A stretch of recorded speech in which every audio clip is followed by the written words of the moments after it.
Olá, esse é um vídeo da série Respondendo a Pedidos, né? Pessoal, peça mais aí, né? Manda mais sugestão, porque as minhas ideias acabam e eu quero falar mais sobre as coisas e às vezes não lembro. Então, esse vídeo vai falar sobre alguém. Primeiro vou botar o pedidinho ali, pra você ver que bonitinho que o colega mandou.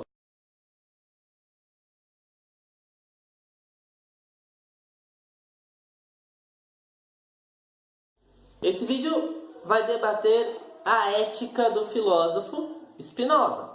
Primeiro, antes de tudo, o Spinoza.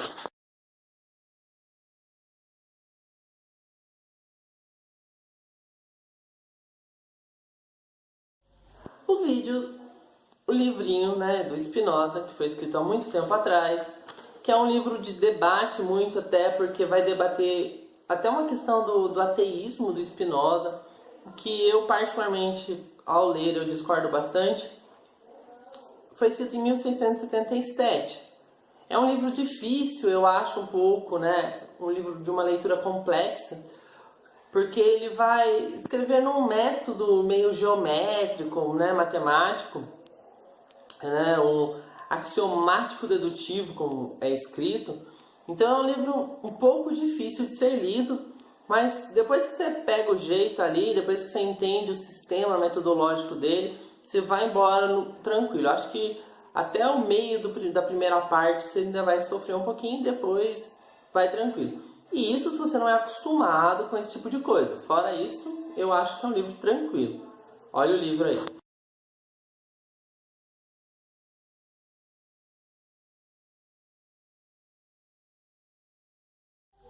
Essa obra do Spinoza, ela é dividida em 5 partes especificamente, na ética, onde ele vai debater os pontos principais do que ele acha que leva a isso, né? Então ele vai debater todo um contexto social para entender o que leva o ser humano a agir ou não de um jeito ou de outro, para chegar na questão ética, que é, né, a questão da busca também, o encontrar da felicidade humana, que é muito importante. Vou colocar as 5 coisas e já vou entrar direto na primeira.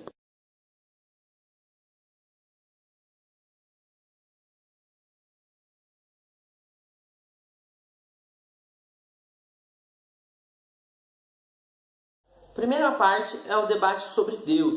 É nesse momento em que muitos, após Spinoza, levaram a crença de que o Spinoza era um ateu, né?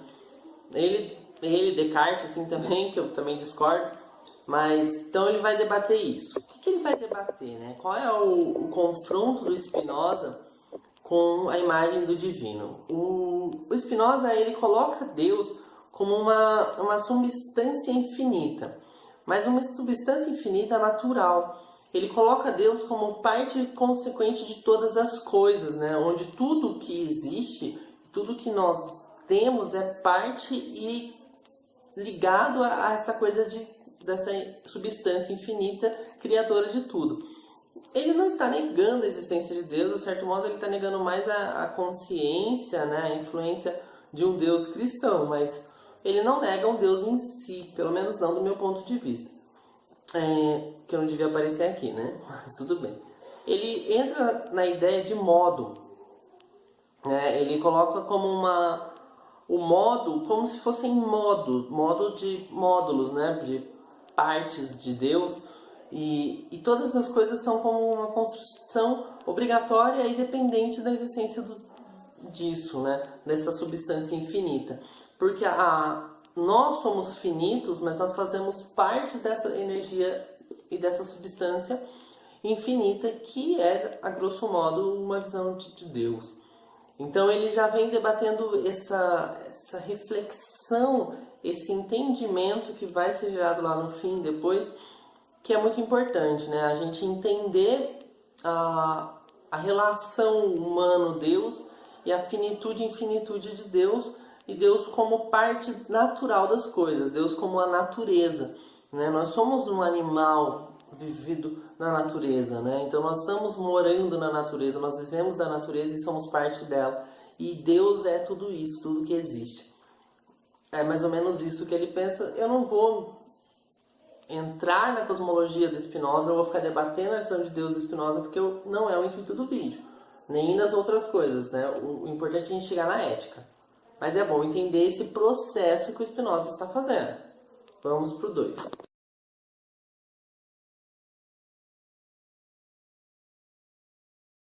E entra um debate importante do Spinoza, numa relação com o Descartes, principalmente, onde ele está debatendo a relação mente e corpo. Né? Ele está debatendo que o corpo dá origem, né, a relação mente-corpo dá origem ao conhecimento, mas os dois não necessariamente são ligados um ao outro, né? Uma coisa não depende diretamente com a outra, e que onde ele vai apresentar 3 formas de conhecimento. Também não vou ficar debatendo isso. Vou colocar os pontos onde ele critica o cartesianismo, que vai ser importante para ser entendido, né? Mas essa relação a origem do conhecimento e a busca da verdade, para ele é muito importante, né? Porque a gente precisa entender o que é a verdade, a gente precisa entender as coisas. E por mais que corpo e mente não necessariamente afetam ou estão relacionados diretamente um com o outro, um e o outro fazem parte de quem somos, e isso faz uma importante relação e necessidade com a nossa existência, né? E o nosso conhecimento vem disso, né?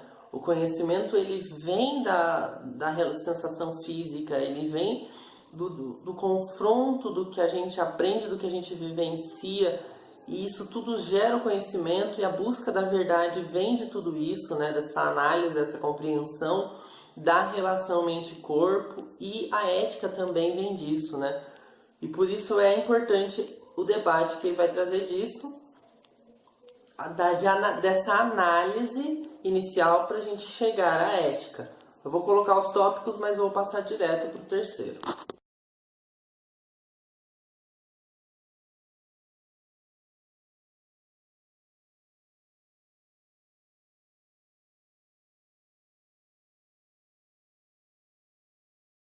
Terceiro ponto, os afetos. Ele chama os afetos o afeta, né? Que são as afeições, as emoções e assim por diante. Aí ele vai debater a relação da emoção com o corpo, né? A emoção com a existência humana, que ele diz que a gente utiliza as emoções como uma forma de instinto de autopreservação. Então o nosso corpo, ele está ligado diretamente ao que eu necessito para viver, né? A emoção, ela é ligada ao que eu preciso para continuar vivo, e isso também é um grande problema. Então existe uma certa rejeição às emoções no conceito do Spinoza. A emoção é vista como algo que interfere e possivelmente atrapalha, né, a nossa existência racional e ética.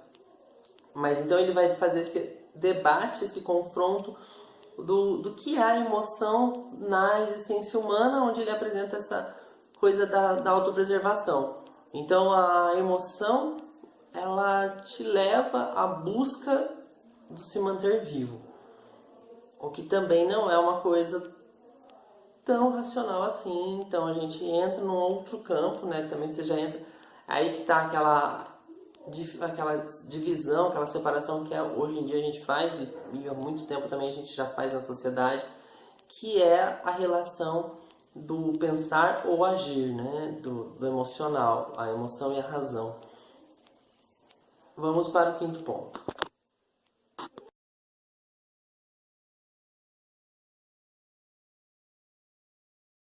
O quinto ponto, onde ele fala da servidão, né? A servidão do indivíduo aos outros 3 pontos, né? Por quê? Porque a gente vive numa busca, né, epicurista, né? Onde a gente vive a busca pelo prazer e o evitar da dor, né? A gente quer sempre se livrar do tormento da existência, que a existência, ela é uma coisa complicada e desprazerosa, né, sofrida em alguns grandes momentos, que é onde entram os tópicos anteriores, né, essa relação mente-corpo que o indivíduo possui, né, o domínio da mente sobre o corpo, a servidão à imagem de um divino, a relação com a emoção, o sofrimento, as paixões, tudo isso leva o indivíduo a uma escravidão, né, segundo Spinoza, aonde a gente se torna escravo de todas essas coisas. Então a gente abandona, a certo modo, uma racionalidade, um entendimento real sobre a existência, vivendo preso a esses falsos pretextos do afeto, né, da relação do viver, que para ele é o grande mal. Então, o que o Spinoza apresenta? Então, ele apresenta que os 3 pontos acima, eles levam a gente a um caminho errado, eles levam a gente a uma certa forma de falha que nos atrapalha no existir, que é onde ele vai chegar ao último ponto e é onde ele vai apresentar um certo modo de agir que acaba se tornando a ética.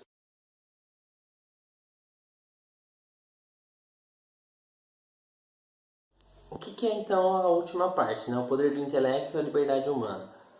O Spinoza ele apresenta que nós devemos possuir uma compreensão, né? Precisa entender a unidade. Então ele já sobe lá em cima, né, no ponto 1, a unidade de Deus com a natureza. Então a gente precisa compreender o existir, né? Encontrar a tranquilidade racional de perceber que as virtudes não prejudiciais, então ele debate bastante essa questão do que é prejudicial e não prejudicial para o ser, né? E compreender a ideia. Então o Spinoza ele demonstra que as ideias, isso é muito platônico a certo modo, são independentes do tempo. A ideia ela não se modifica e ela não se destrói com o tempo, né? A conceitualização atemporal, porque se você pensar justiça, né? O que é justo? O que é justo hoje vai ser justo há 1000 anos à frente e era justo há 1000 anos atrás, né? Por mais que a gente possa modificar a ideologia, por mais que a gente possa modificar as coisas ao tratar diferente a justiça, justo ainda é o que é prejudicial para ninguém e beneficia todo mundo, né? Isso é justiça. Então é nesse ponto que ele vai debater a ideia independente do tempo. E para ele, ao compreender tudo isso, né, ao compreender não só a relação Deus-natureza, mas ao compreender a si. Então, o conhecimento primordial para o Spinoza é o conhecimento de si mesmo, de conseguir compreender as próprias virtudes, de compreender aquilo que se é realmente, porque a partir do momento que você se compreende, você compreende todas as outras coisas, né? É o amor a quem você é, você entender e compreender aquilo que te faz ser o que é, né?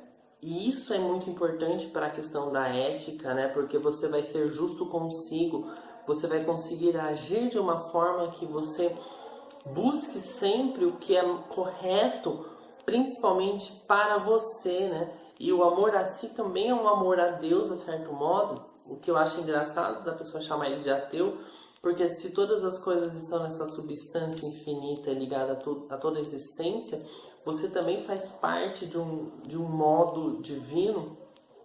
E para ele entender tudo isso é uma tranquilidade racional, aonde você ter a tranquilidade racional, você vai se libertar da confusão, né, da bagunça do afeta, de se livrar do sentimento inadequado para a sua existência, porque você vai sempre buscar o que é mais correto para si.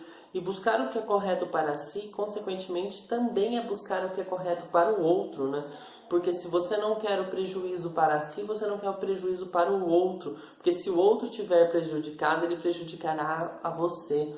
E todo esse conhecimento racional, essa consciência, eu acho que é uma palavra perfeita para todo conhecimento de tudo, né? A consciência de si, o conhecimento de si, leva você ao agir corretamente para si né? Que é o ponto fundamental da nossa existência, porque se você pensar numa questão de alienação, numa questão de construção social inadequada, se você pensar em todos esses processos que nós fazemos numa sociedade como a nossa hoje, o indivíduo não sabe nem mais o que ele é. Se ele não sabe o que ele é, não sabe o que ele quer. Se ele não sabe o que ele quer, ele busca o que o outro deseja e se torna alienado e assim por diante. E a sociedade vira o caos que virou porque todo mundo está buscando a mesma coisa e a mesma coisa que foi mandada por alguém que domina todas essas outras. E a ética do Spinoza é exatamente ao contrário de tudo isso, né? Ao contrário de tudo que ocorre numa sociedade atual, onde ele diz que o conhecimento de si é fundamental para a nossa existência, já que para conhecer a si você deve buscar especificamente entender racionalmente e não emocionalmente como as coisas funcionam. Espero que tenha dado para entender esse processo, é um processo longo, eu tentei resumir bastante, deixar ele mais fácil, mas qualquer dúvida, manda lá a pergunta que eu tento responder, eu tento ajudar. Até o próximo, valeu!